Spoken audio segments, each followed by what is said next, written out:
Good morning. Thank you for being here this morning and coming to Vision Expo East 2025.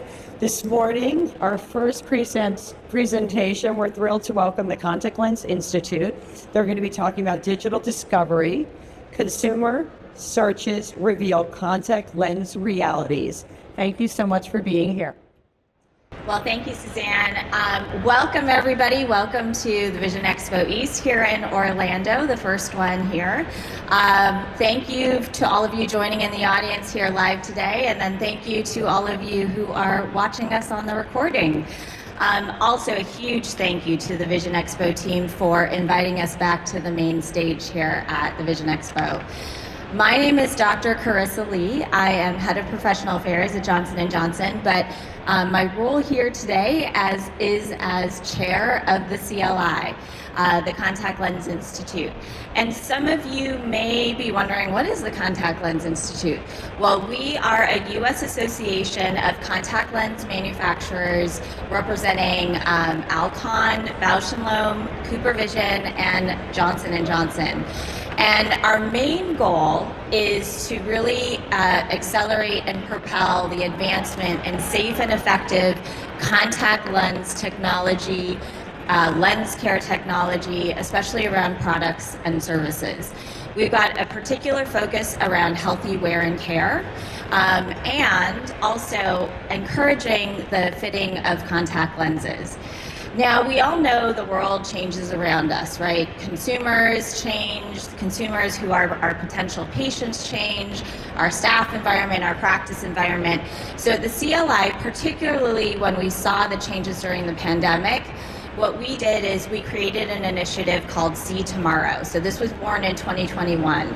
And the goal of See Tomorrow is really to tap into those insights, what's happening, what are the behaviors of our changing environment around us, particularly about our patients, our potential patients who are going to come into our offices, and then also as doctors, staff, opticians, what are we doing, what can we do to better serve our practices and our patients in the changing world around us. So we've been able to do a bunch of research.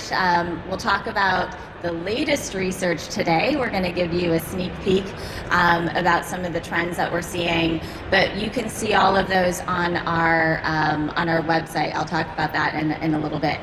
So we are advised by a wonderful group of professionals across the US and Canada. These professionals represent cutting-edge contact lens practices. So these are our visionaries. And our visionaries are the ones who can help deliver the new information and insights from CLI and help talk to all of our colleagues about some of these pearls that we can implement in our own practices. So I'm joined by three of our great visionaries today, and I'm going to have them introduce themselves. Good morning, everyone. My name is Dr. Nishan Pressley. I'm a practicing optometrist here in Central Florida at Essential Eyecare Optical. I see my team is here this morning. Good morning, guys. So super excited to see so many beautiful and bright faces this morning, and I'm very excited to talk about this contact lens information that we're going to tell you guys about today. Hi, welcome to Orlando. I'm also from Orlando, and I practice in Achong-Coan Eye Care with my husband. He's an optometrist, and I also have another associate. So we've been in Orlando now for about 25 years, and we do a ton of contact lenses. I do a lot of specialty contact lenses and myopia management.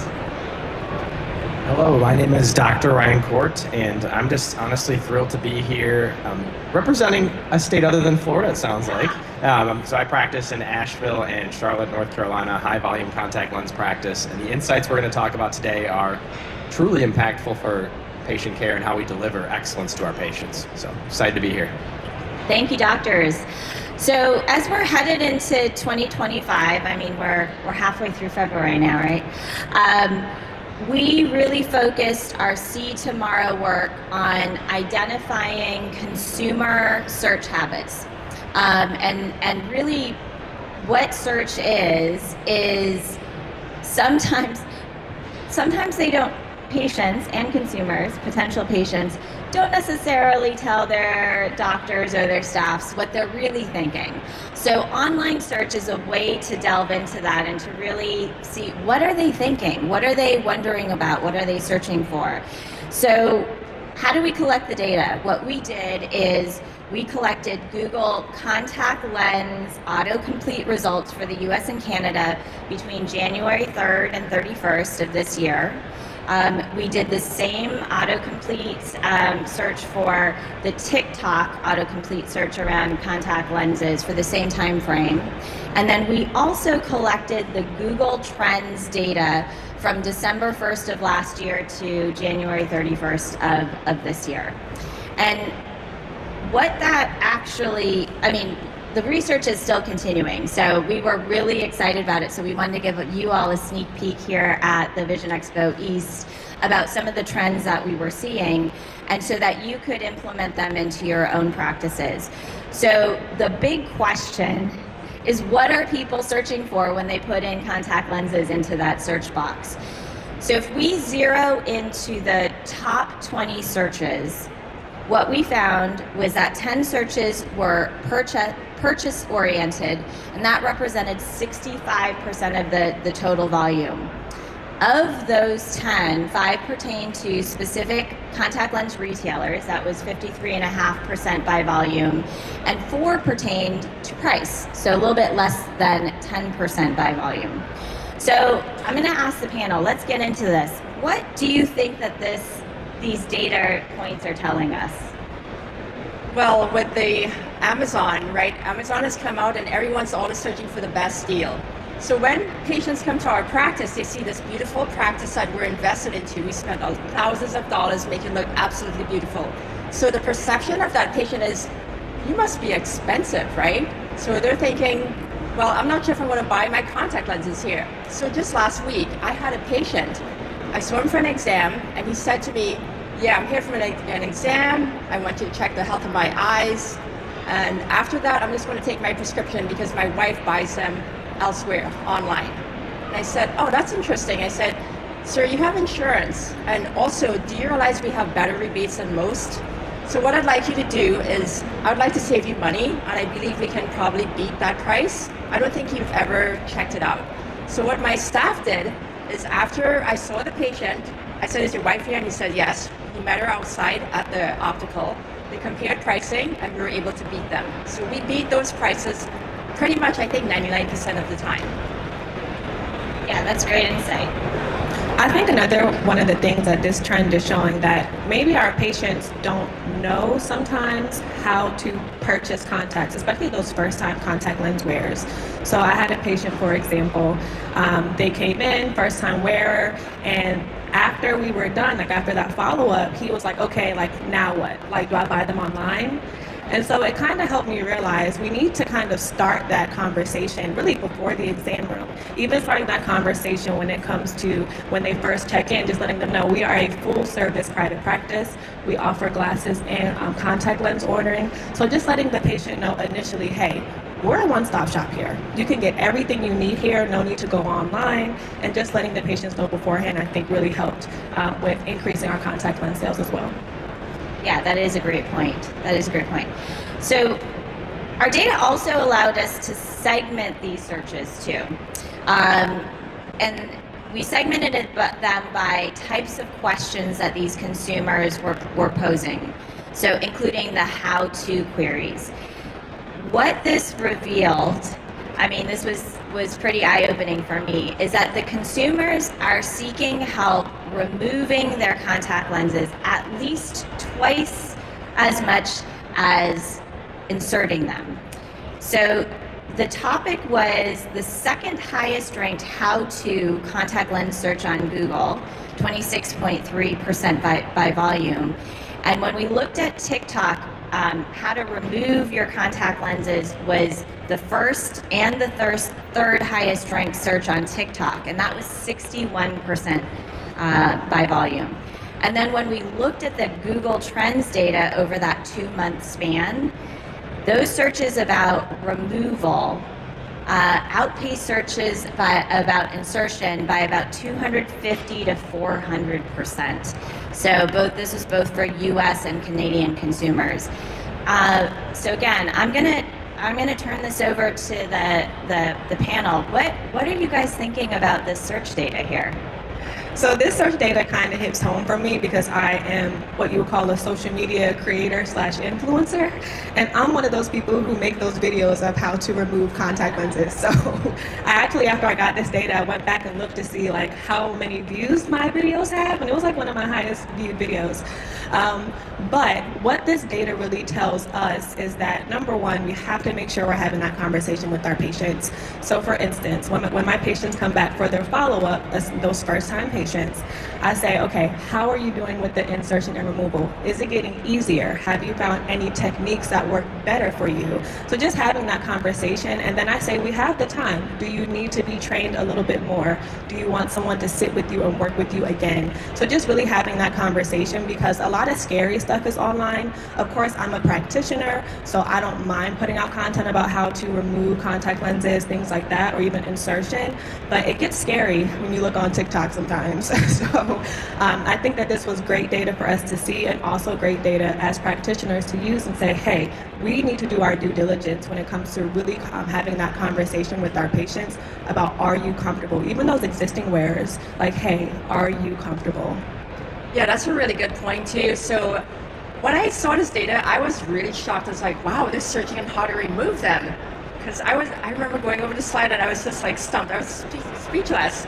So I thought, okay, when our patients return for follow-up visits after a week, we usually offer, hey, is it okay if you want me to take off your lenses so we can check them and we stain with fluorescein? I think I'm going to change it up a little bit now based on this data and say, okay, let's go ahead and have you remove your contact lenses yourself, and we can see what their answer is. Are they going to say, oh, I have a lot of trouble removing it, maybe you can help me out? We can see what technique they're using so we can analyze their techniques too and maybe give them some tips.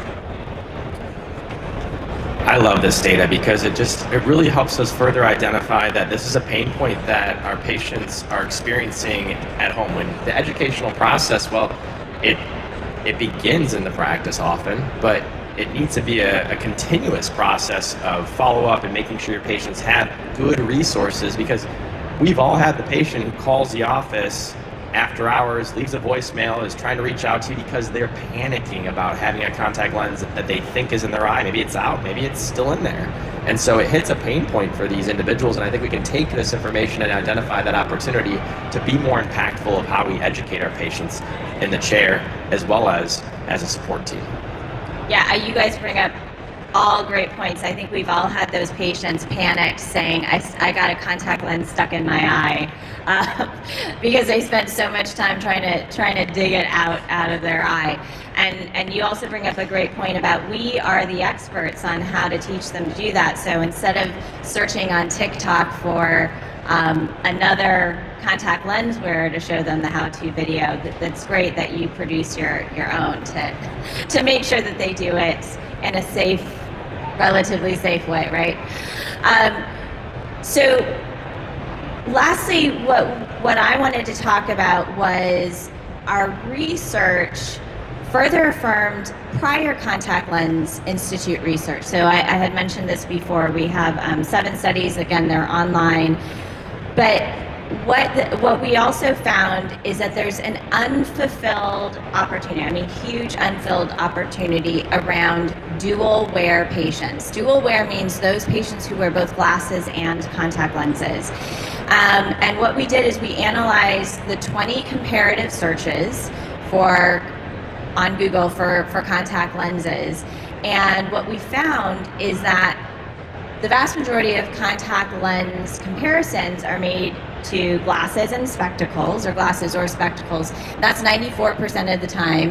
And only a small percentage, which was 6%, was being compared to LASIK.